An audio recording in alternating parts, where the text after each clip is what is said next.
Salut à tous, petite actu sur Next Gen Auto. La F1 fait un sondage sur les courses qualificatives à grille inversée. Alors, voyons de quoi il s'agit. Le débat sur les courses qualificatives à grille inversée pour déterminer la véritable grille de départ des Grands Prix fait rage depuis plusieurs mois, et la F1 a décidé de donner la parole à ses fans sur sa plateforme F1 Fan Voice. Donc, un premier vote avait été effectué au sein des équipes qui avaient rejeté la proposition, mais Ross Brawn a jugé, après le Grand Prix d'Italie, remporté par Gasly, que pimenter les courses pourrait fonctionner.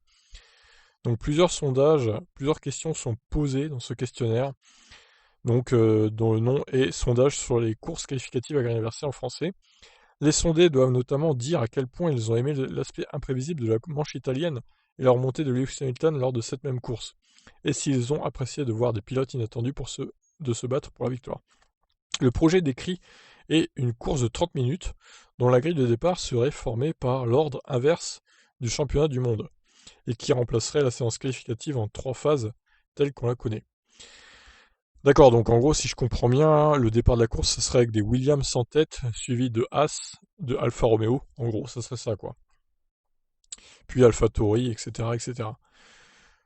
Le sujet s'est avéré fâcheux pour plusieurs pilotes et directeurs d'équipe qui ont jugé contraire à l'esprit de la Formule 1, et les premières réponses au sondage semblent conforter ce point de vue. Les fans émettent leur désaccord avec la possibilité de ces courses qualificatives comme principale réponse à plus de 30%.